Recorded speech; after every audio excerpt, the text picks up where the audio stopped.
Vamos nesta noite falar sobre a condição de honra. O que nos faz ser um cristão de honra? O segredo é só um: é fazer o que Jesus manda. Eu quero convidar você a abrir comigo a sua Bíblia no livro do Evangelho de João, capítulo 2. Capítulo 2. Vamos ler a partir do versículo 1. Diz assim a palavra do Senhor Deus: 3 dias depois, houve uma festa de casamento no povoado de Caná da Galileia. A mãe de Jesus estava ali. E Jesus e seus discípulos também foram convidados para a celebração. Durante a festa, o vinho acabou e a mãe de Jesus lhe disse: eles não têm mais vinho. Mulher, isso não me diz respeito, respondeu Jesus. Minha hora ainda não chegou. Sua mãe, porém, disse aos empregados: façam tudo o que ele mandar. Havia ali perto 6 potes de pedras, usados para purificação cerimonial judaica. Cada um tinha capacidade entre 80 e 120 litros. Jesus disse aos empregados: encham os potes com água.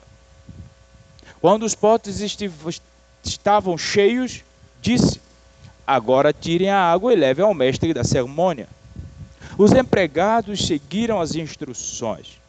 O mestre de cerimônia provou a água transformada em vinho, sem conhecer sua procedência, embora os empregados obviamente soubessem.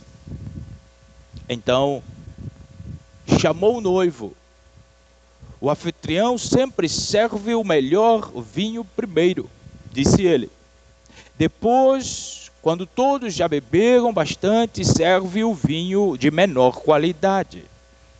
Mas você guardou o melhor vinho até agora. Esse sinal, em Caná da Galileia, foi o primeiro milagre que Jesus fez.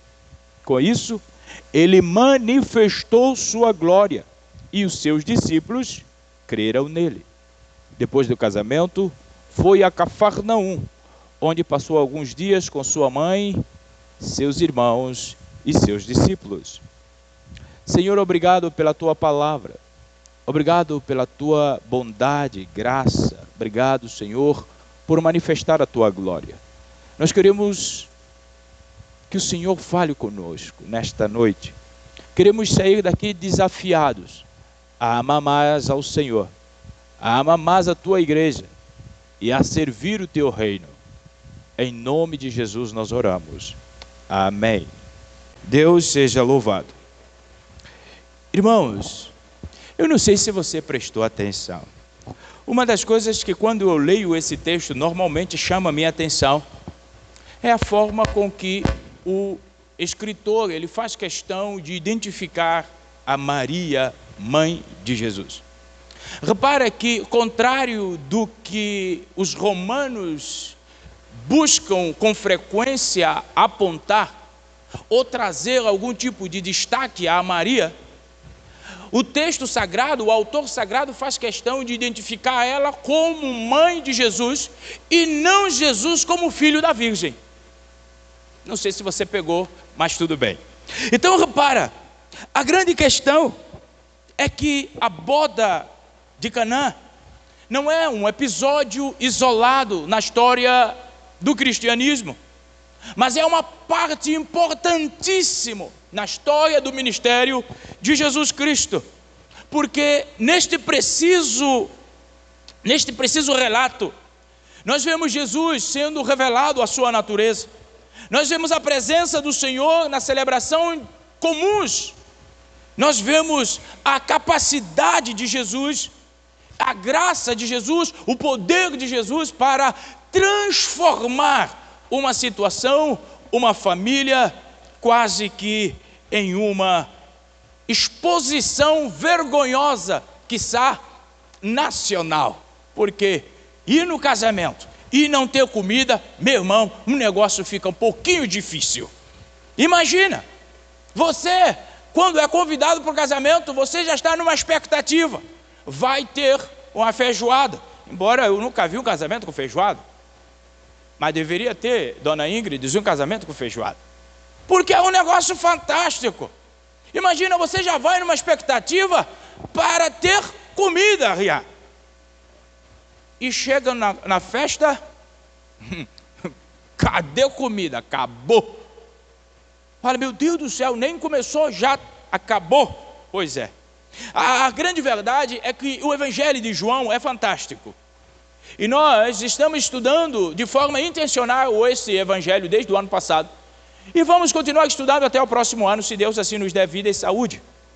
Repara que o Evangelho de João, desde o princípio, apresenta Jesus como aquele que revela a si mesmo e os seus ofícios messiânicos através do movimento que ele faz. E Caná da Galileia foi o início de uma manifestação pública do milagre de Jesus.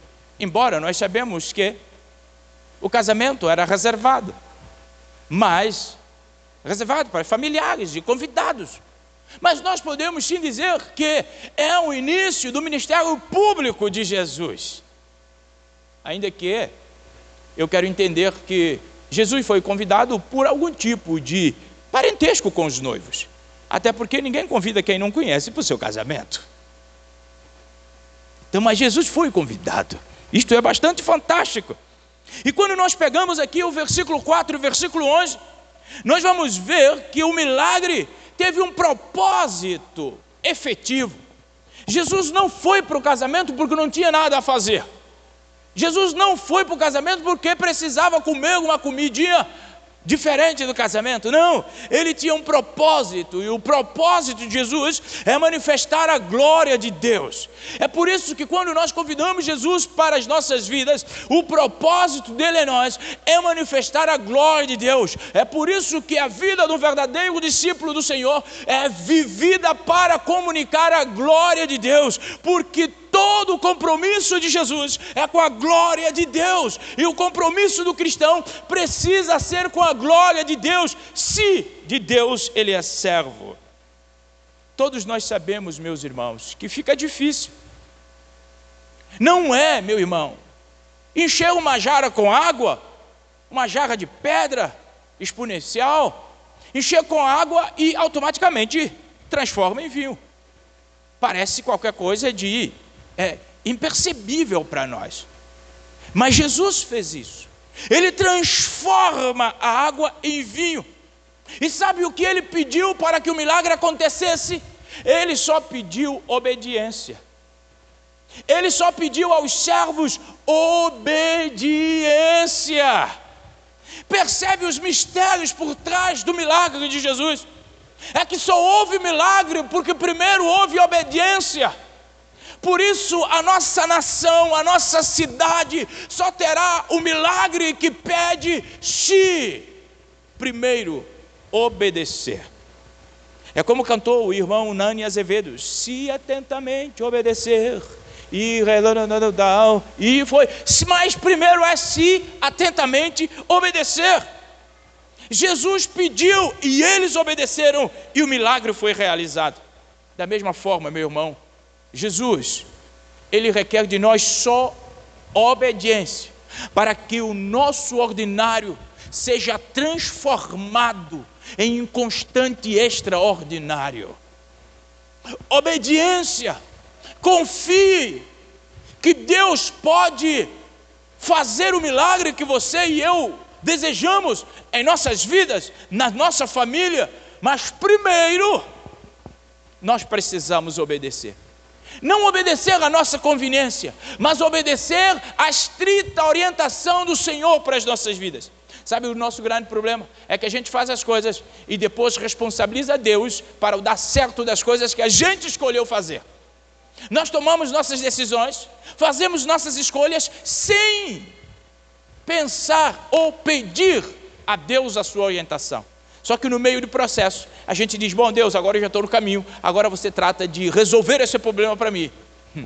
Só que o seu problema de Deus, problema de Deus. Só que com Deus não há problema. Por isso é melhor eu e você entregarmos em obediência ao Senhor, para que Ele provê a solução que nós precisamos. Meu irmão, a presença de Jesus na vida ou naquele episódio foi a solução. Esse mesmo Jesus, que quando presente está, Ele traz consigo a alegria, a provisão e a transformação completa. É o mesmo Jesus de que, se você deixar entrar na sua vida, na sua casa, Ele trará a alegria, a provisão e transformação que você sabe que precisa. Nenhum de nós aqui já fomos transformados o suficiente para não precisar mais de transformação. Nenhum de nós aqui estamos num patamar ideal que não precisa mais de transformação constante. Nós precisamos de Jesus. João capítulo 1 ou capítulo 2, versículo de 1 a 12, que nós acabamos de ler, está recheado de ensinamento para as nossas vidas. E se nós aplicarmos esses ensinamentos para as nossas vidas, com certeza nós haveremos de ver o extraordinário de Deus acontecendo em nós, por nós. E eu quero tirar algumas lições aqui para a nossa aplicação nesta noite. E eu quero usar 3 pontos principais desta lição ou desse texto para nós. O primeiro ensinamento é que Jesus, Ele aprova vida social. Jesus aprova a vida social. Leia comigo o texto, capítulo 2, versículo 1 e 2, ele diz: 3 dias depois Jesus foi. Houve uma festa e Jesus foi. A mãe estava lá. Jesus foi, os discípulos foram. E algo bastante importante é que nós vimos Jesus inaugurando o seu ministério público, honrando o matrimônio. Isto fala para nós sobre a dignidade que o matrimônio tem aos olhos do Senhor. Estar presente em um casamento foi basicamente a primeira aparição de Jesus, para dizer para nós algo bastante importante. O matrimônio é bendito aos olhos de Deus. O matrimônio, de forma de Deus, de modelo de Deus, para a glória de Deus, é bendito aos olhos de Deus. O escritor aos Hebreus, cheio do Espírito Santo de Deus, ele escreve em 13:4: digno de honra entre todos seja o matrimônio. Meu irmão, o matrimônio é algo que nós precisamos zelar, orar e não negligenciar, não vulgarizar. Até porque já escreveu um pensador cristão que onde o laço de matrimônio é pouco valorizado, a condição moral dessa sociedade nunca será saudável. Onde a vida conjugal não é tido em conta, a vida espiritual verdadeiramente jamais florescerá.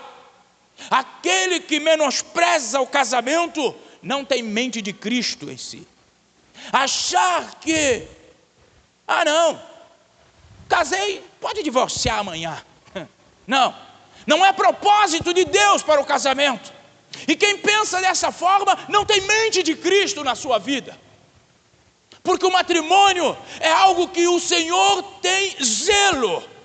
Tanto assim é que Jesus poderia manifestar publicamente fazendo tantas coisas, mas Ele escolheu celebrar o matrimônio.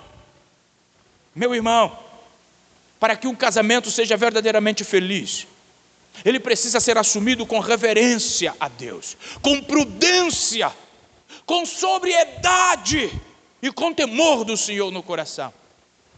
É por isso que eu não caso qualquer pessoa.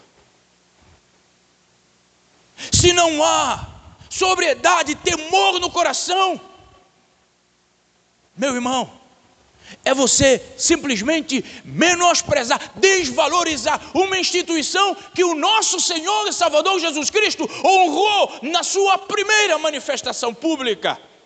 A presença e a bênção de Cristo é essencial para um casamento feliz. Antes de você procurar seu noivo, procure Senhor Jesus e peça que Ele te ajude a encontrar o noivo. O grande problema da nossa, ou a noiva também, o grande problema do nosso povo é que a gente sai atrás de noivo e da noiva, depois diz: Jesus, ó, já escolhi, agora ó, dá seu jeito de abençoar o negócio. Ele não escolheu, você que escolheu, pois é, carrega a sua. Jesus, Ele aceitou um convite para ir no casamento. Ele foi para o casamento. Isso nos ensina algo bastante importante. É que nós precisamos valorizar os momentos de alegria. O casamento é festa, é alegria. São dois se tornando um, para a glória do nosso Senhor e Salvador Jesus Cristo. Jesus nos ensina a reconhecer a importância de celebrar e compartilhar esta alegria com as demais pessoas. Por isso, quando você for casar, convida as pessoas para ir no casamento. Me convida para ir no casamento. E faça uma feijoada para a gente se alegrar. Meu irmão, nós precisamos nos alegrar. O cristão não é um moribundo, não. Ele se alegra. Olha aqui, o nosso Senhor Jesus, Ele foi para uma festa de casamento, alegrar com os noivos. E diga-se de passagem, na cultura de Jesus, casamento demorava 7 dias. Aleluia! Era comida de grátis 7 dias. É fantástico isso. Paulinha ia gostar demais. 7 dias, meu irmão, festejando, celebrando. Jesus estava lá. Jesus, meu irmão, não é um religioso com um rosto sombrio e desagradável, que esquivava de contato com pessoas. Não, Jesus, ele celebrava social. Jesus, meu irmão, ele simplesmente, ele aqui aprovava uma vida social. Não há conta de que Jesus negou algum tipo de hospitalidade de quem quer que seja. Todos aqueles que convidaram Jesus para ir para as suas casas, ele foi. Mostrar para nós que ele era um Jesus que se relacionava com as pessoas. Nós, os cristãos, precisamos aprender isso com Jesus. Por vezes, depois que o camarada aceitou Jesus, ele anda assim, ó. Parece que já não está aqui na terra dos viventes. Meu irmão, você precisa ser social. Precisa sorrir com a alegria dos outros. Você precisa valorizar o que Jesus valoriza. Jesus tanto não desprezava o convite às hospitalidades, que os mais céticos chamaram ele de glutão e beberão, amigo de publicano e pecadores. Porque dizia assim: olha, João Batista veio, não comia, vocês chamavam ele isso. Agora o Messias veio, come com as pessoas, se alegra com as pessoas, e vocês chamam ele de glutão. Meu irmão, é lógico que esta afirmativa a respeito de Jesus não é verdade. Mas era por causa de ciúmes dos fariseus, que chamavam Jesus de glutão. Mas a grande verdade, se há algum tipo de afirmativa nessa frase, é que Jesus gostava de estar com pessoas. Jesus gostava de estar com pessoas. Ele simplesmente procurava a companhia das pessoas. Sabe para quê? Para que ele pudesse espelhar a sua influência nas pessoas. E aí está o primeiro sinal maravilhoso da lição de Jesus. Jesus, ele aprova a vida social, mas ele aprova a vida social quando nós influenciamos o meio em que nós estamos. Jesus foi para casamento, mas ele não dançou a música do casamento, ele determinou a regra no casamento. Porque quando a mãe dele chegou e falou: olha, acabou o negócio, ele falou: opa, espera aí, ainda não é chegada a minha hora. Tipo, Jesus não faz o que a gente quer que ele faça.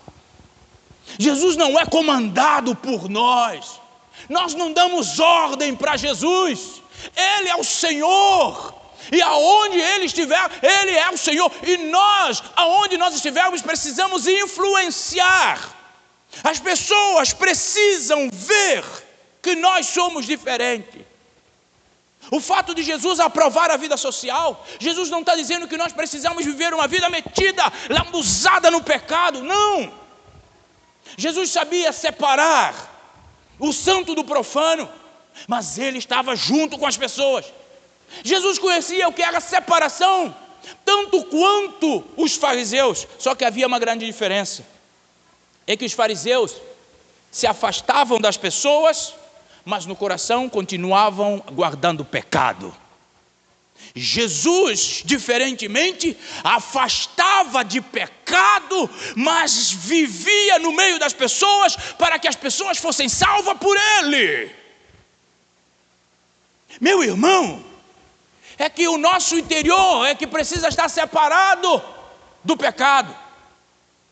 Porque quando o seu interior está separado do pecado, você pode estar aonde você estiver, as pessoas não vão te influenciar. Você vai ser a luz que vai iluminar em meio às trevas que te circundam. Mas quando você não consegue testemunhar da graça, do amor, da verdade de Cristo em sua vida, é melhor não estar onde as trevas habitam. Sabe algo bastante importante? Eu me lembro agora de Daniel, Misael, Ananias e Azarias. Eram homens fantásticos, eram jovens fantásticos, cheios de Jesus Cristo. O seu coração era cheio da verdade de Deus. E eles foram arrancados da sua realidade e foram colocados simplesmente no lugar da depravação. Só que lá onde eles estavam, eles deram testemunho. Eles brilharam tanto que eram destaque em meio a toda a comunidade. Sabe, eles estavam em Babilônia, mas a Babilônia não estava no seu coração. Eles estavam lá, mas eles não eram aquilo. O grande problema da igreja do século 21 é que nós diluímos muito fácil em meio ao ambiente em que nós estamos. Estamos na igreja, no dia de domingo, santinhos, só faltando mesmo uma orelha na cabeça. Mas quando saímos nessa noite, amanhã, segunda-feira, entramos no nosso trabalho, nos portamos tanto quanto aqueles que não vieram no culto no domingo de noite, ou sequer pior, alguns, dando mau testemunho. Isto é a igreja do século 21, em que dilui com muita facilidade. O que a maioria diz é verdade, o que a Bíblia diz é relativo. Meu irmão, é qualquer coisa de muita doença na nossa mente. Muita doença na nossa mente. Nós devemos seguir exemplo de Jesus. Nós devemos seguir exemplo de Daniel e seus amigos. Nós somos sal da terra. Mas para que esse sal que nós somos seja eficaz, nós precisamos encontrar aquilo que precisa ser salgado. O que serve sermos um bocado de sal que só se reúne aqui aos domingos? Vamos salgar quem? Se todos nós aqui somos sal. Na semana nós não salgamos ninguém, porque quem precisa de sal não está aqui nessa noite. Nós, diz a palavra do Senhor, que nós somos o quê? Nós somos pescadores de homens. E aonde o pescador vai buscar o homem? Ou vai buscar peixe? Aonde tem peixe. Por isso Jesus, ele avaliza uma vida social, porque ele sabe que é lá onde nós precisamos ser luz, é lá fora onde tem homens que precisam ser pescados. A Bíblia diz que nós somos luz. O que fazer com tanta luz aqui dessa noite? Nada. Um bocado de luz não há nenhum tipo de relevância. Mas agora, uma luz só, em meio a uma escuridão, meu irmão, como vai ser relevante? Você já experimentou levantar de madrugada para aqueles que levantam e ir no banheiro sem luz? É um negócio que não é nada exponencial. Principalmente se você foi dormir primeiro e alguém ficou depois e colocou alguma coisa na estrada entre a sua cama e o banheiro. Quando você levanta sem luz, as suas unhas de pé vão ficar igual a da Paulinha. Mas se você tiver uma luz, quando você levanta da cama e você acende essa luz, meu irmão, você vai para o banheiro exponencial. Pode colocar o que quiser no percurso, você vai saber se livrar dele. Luz na escuridão é relevante. Agora, onde está a escuridão? Está lá no seu trabalho, está lá na sua família, está lá na sua escola, está lá nos seus relacionamentos. Ali está a escuridão. Ali você precisa clarear. Agora imagina, você é um cristão que não fala com descrente. Você é um cristão que não fala com as pessoas na rua. Como vai brilhar? Na vida de quem vai brilhar? Jesus, ele aprova uma vida social, meu irmão. A sociedade, ela precisa ser beneficiada com o nosso discurso saudável em torno dela. E nós jamais devemos nos envergonhar de quem nós somos em Cristo Jesus. Nós jamais devemos envergonhar. E o homem precisa saber a quem nós pertencemos e a quem nós servimos. Meu irmão, segundo aspectos importantes desse texto, e uma lição preciosa. Primeiro é que Jesus, ele aprova uma vida social. Jesus não quer que você ande de mal com o céu e com a terra. Não. Ele quer que você se envolva, mas envolva para influenciar. Envolva para determinar a caminhada dos outros. Segundo, Jesus se importa com a nossa necessidade. Olha o que ele diz do verso 3 ao verso 5. Ele vai dizer: durante a festa o vinho acabou. E a mãe de Jesus disse: eles não têm mais vinho. A mulher: isso não me diz respeito, respondeu Jesus. A minha hora ainda não chegou. Sua mãe, porém, disse aos empregados: façam tudo que ele mandar. Meu irmão,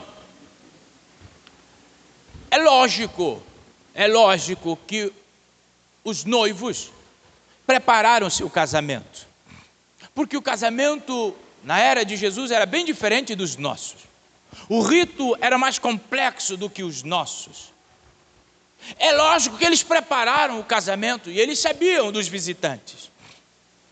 Mas no percurso da festa acabou o mantimento, acabou a provisão.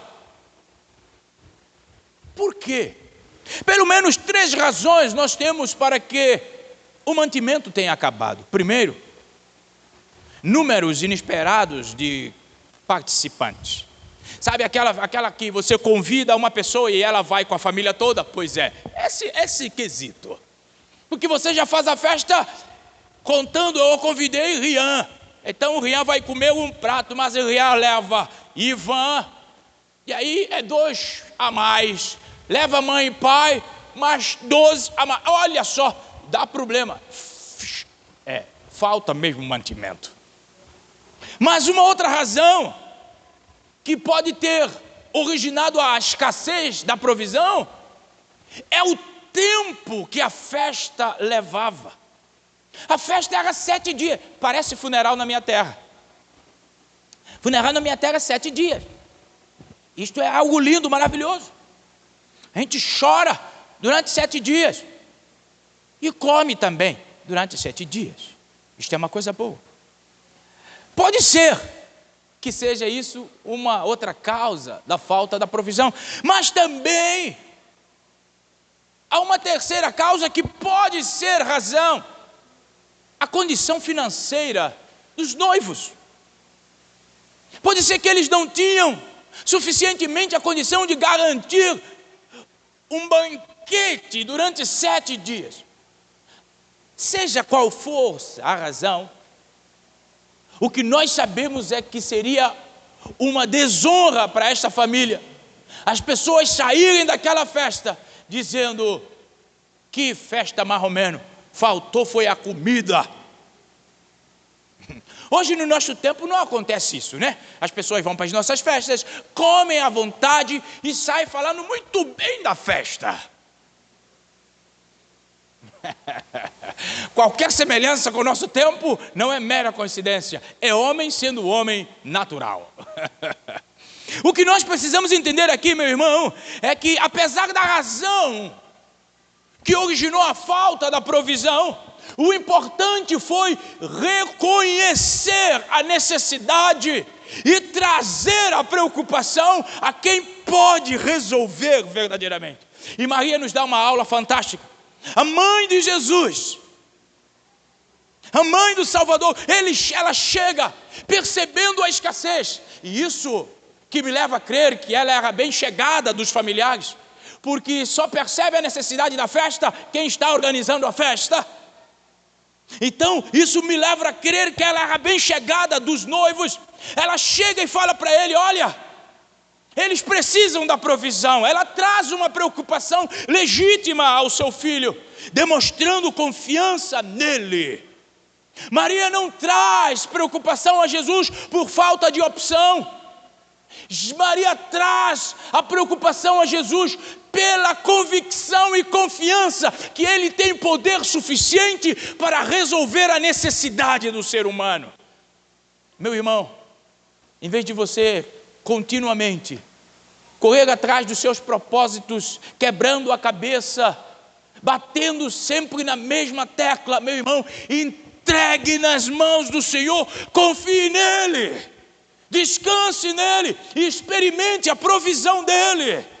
É como Charles Spurgeon, ele dizia que o Senhor Deus não se ofende com as nossas necessidades. Nós precisamos trazer as necessidades para Deus, confiar no Senhor. Meu irmão, a falta de vinho era vital, era a falta da provisão, era vital, era uma desonra. Mas havia Jesus, que supre todas as necessidades presente naquele lar, naquela festa.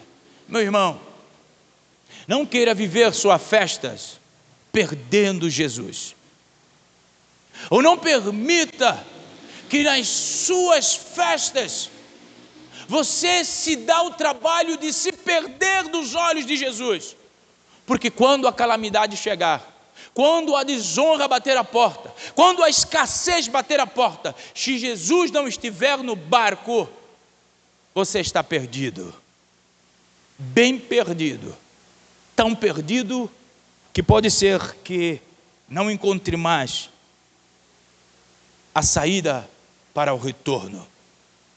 O Senhor Jesus, de forma tão amável, Ele diz a nós: vinde a mim, traga a mim aquilo que é cansaço, aquilo que é pesado, e eu aliviarei. A nossa irmã cantou aqui nessa noite. Ele é o nosso alívio. Jesus diz: eu aliviarei. Tomai sobre vós o meu jugo e aprendei de mim, que sou manso e humilde de coração, e encontrareis descanso. Tem muita gente procurando descanso fora de Jesus. Nós não vamos encontrar descanso fora de Jesus. O que nós haveremos de encontrar fora de Jesus só são dores, só são pesos, só são opressões. Maria, ela entendeu no seu discurso com Jesus que há um tempo certo de ele agir, porque a sua ação é para a glória do seu próprio nome. Quando ela chega até ele, ele diz muito carinhosamente: mulher. E diga-se de passagem que por vezes as pessoas acham que Jesus foi indelicado. Não, Jesus foi carinhosíssimo. Só que ele aproveitou a oportunidade para colocar um termo no relacionamento com a sua mãe, dizendo para ela simplesmente: eu sou o Senhor. Eu sou o Senhor. Você é serva. Por isso o nosso relacionamento com Deus precisa ser consciente, sabendo que Ele é o Senhor. O que isso significa, pastor? Significa que eu preciso me submeter à autoridade dEle, o tempo dEle, porque é para a glória dEle. Eu não determino, Deus, o tempo de fazer nada na minha vida. Eu fico preocupado quando eu vejo pessoas determinando as coisas para Deus. Meu irmão, ninguém determina nada para Deus, porque Deus está além da nossa compreensão. Algo bastante importante é que Maria entende isso, e rapidamente ela chega e diz: olha, façam tudo o que Ele mandar. Essa é a postura de honra. A postura de honra para um ser humano é saber se colocar debaixo da autoridade de Jesus e fazer tudo aquilo que Ele manda. Isso é lançar a nossa fé verdadeiramente em Cristo e entender que é um tempo. Maria creu quando Jesus disse: ainda não é chegada a minha hora.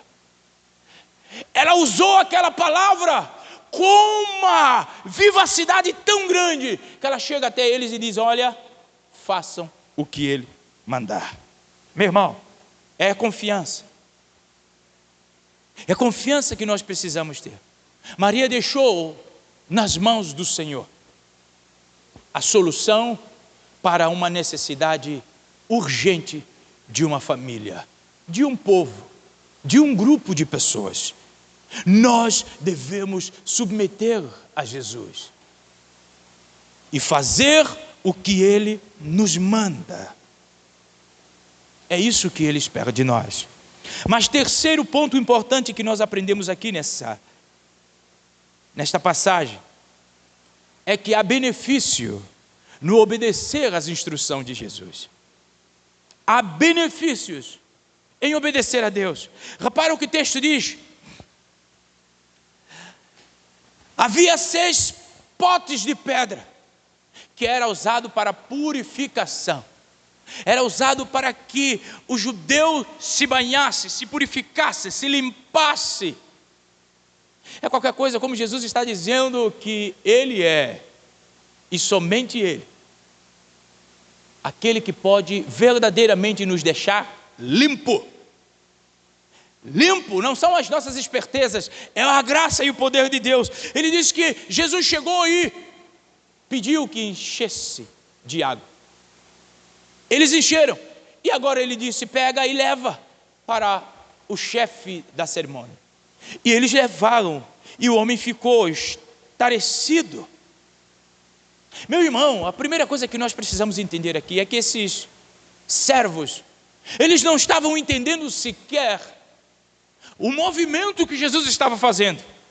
Eles simplesmente obedeceram. Eles encheram o pote com água. E é no ato de encher, obedecer, que o milagre aconteceu. Meu irmão, você quer ver um milagre na sua vida, na sua casa, na sua família? Começa a obedecer a Deus, não por conveniência.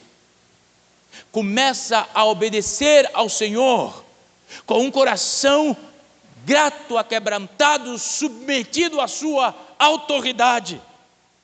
A fé e a obediência são essenciais para nós experimentarmos transformações sobrenaturais. Meu irmão, algo bastante sério nós vemos aqui.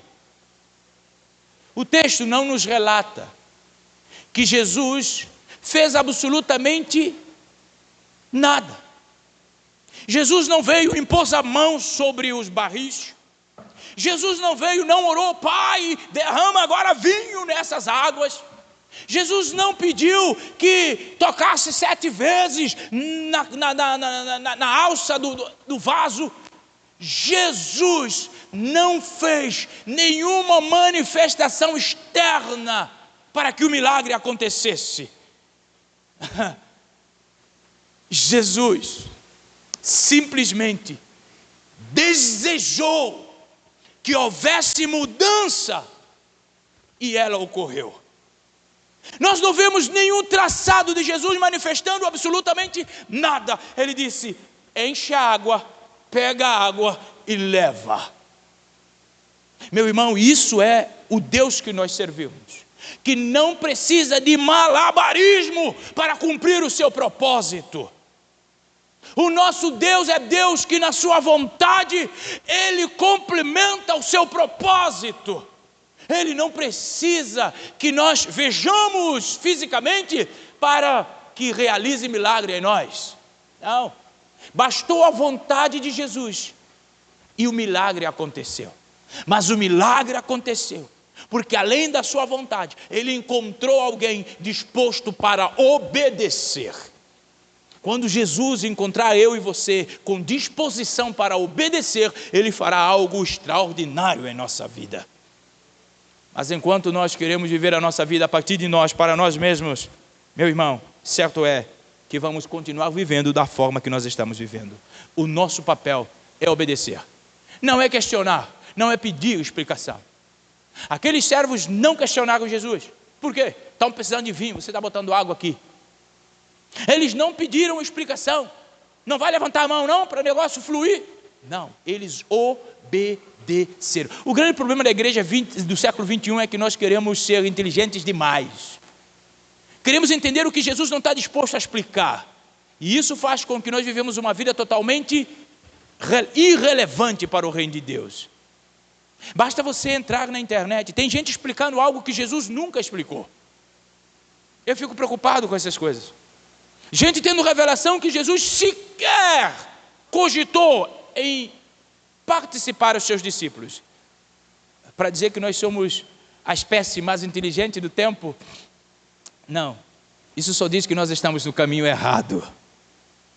Porque quem obedece não precisa de explicação. O milagre acontece quando a obediência é natural. Precisamos obedecer. Jesus transformou a água em vinho de melhor qualidade. Isso para dizer que quando nós obedecemos a Deus, Deus age além da expectativa que nós temos de nós mesmos e de situação que nós estivermos vivendo. Aquela cerimônia, aquele ato público, aquele casamento, ele foi exponencialmente falado porque Jesus fez algo que fora além da expectativa deles.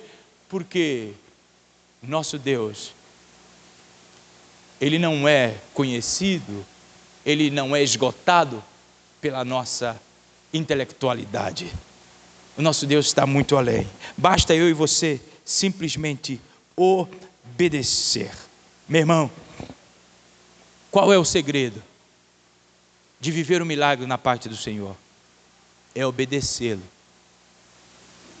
O grande problema hoje nosso, da igreja do século 21, é que no tempo do Antigo Testamento, o homem que não obedecia morria.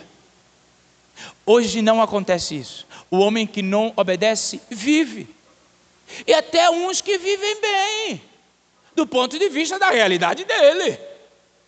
Só que há uma boda que nos espera. Há uma boda que nos aguarda. Aqueles que participam daquela boda que Jesus está preparando, só serão aqueles que, obedecendo a Ele, se submetem à sua vontade. Meu irmão, faça o que Deus mandou para fazer, ainda que você esteja sozinho fazendo isso. Ainda que as pessoas possam ridicularizar você, porque fez a opção de seguir a Jesus, continue fazendo, mas faça totalmente. Porque através daquele que faz o que Jesus manda, é que o Senhor Jesus realiza a sua obra na vida dos homens. Por isso, faça, continue fazendo, para a glória de Deus. Meu irmão, a obediência que agrada a Deus, é aquela que permite que a vontade de Deus seja feita. Tem gente que diz que ama ao Senhor, que serve ao Senhor, mas a vontade realizada na vida dela é dela, não é do Senhor. Só que Deus, Ele não quer-nos por metade, Ele não aceita na nossa vida metade nós, metade Ele. Na nossa vida é Deus ou nós. Ou sim ou não. É tudo ou nada. Deus é exclusivo. E Ele quer ser exclusivo na nossa vida. Eu falei sobre isto esta manhã. Meu irmão, por isso, confie na instrução de Deus, pela sua palavra. Ame a palavra de Deus.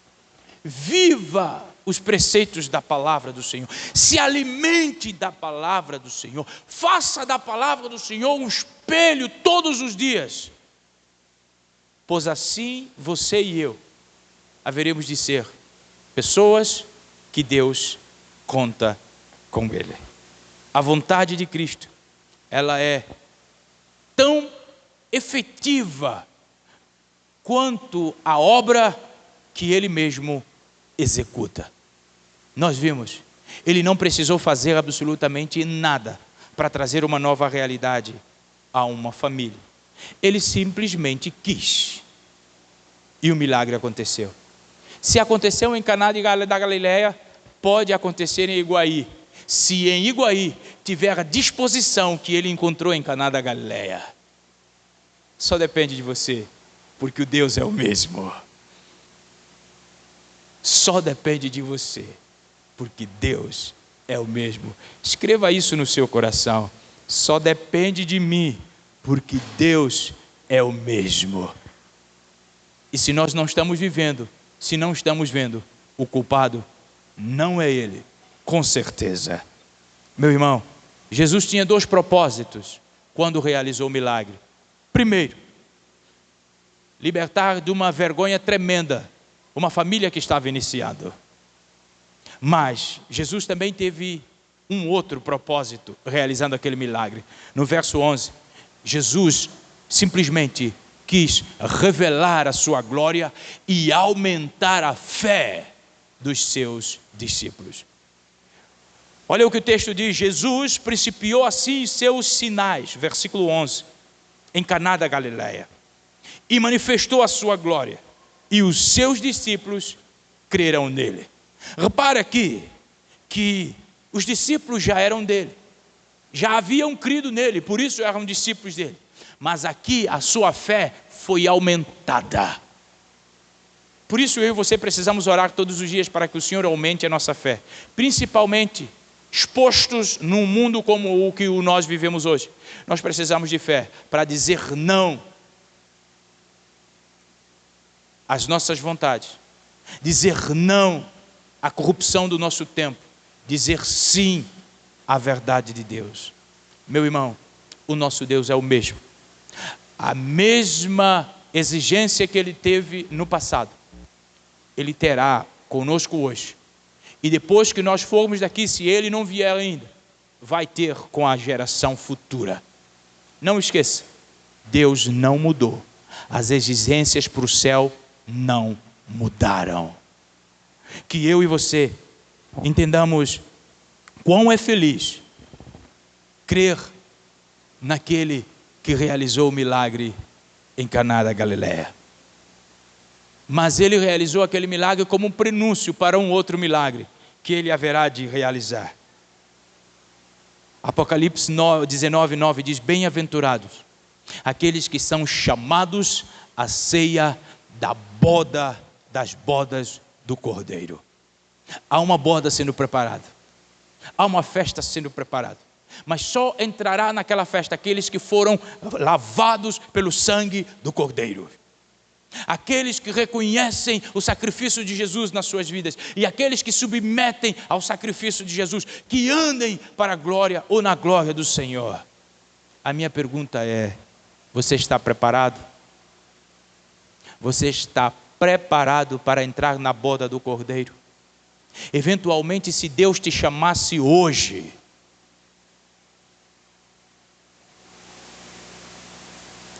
se Deus te chamasse hoje, agora, você estaria pronto para entrar na boda?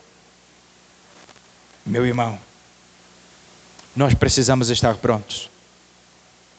E a nossa prontidão não é estabelecida pela nossa vestimenta,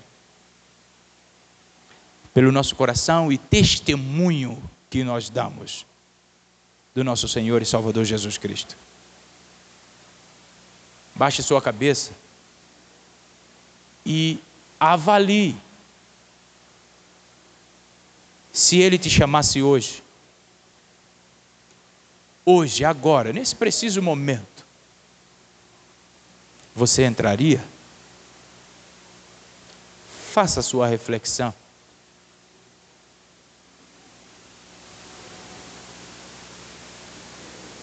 E saiba que Ele te ama tanto, que Ele não quer que você fique fora dessa boda. Ele não quer que você fique fora. Por isso Ele nos chama a examinarmos a nós mesmos.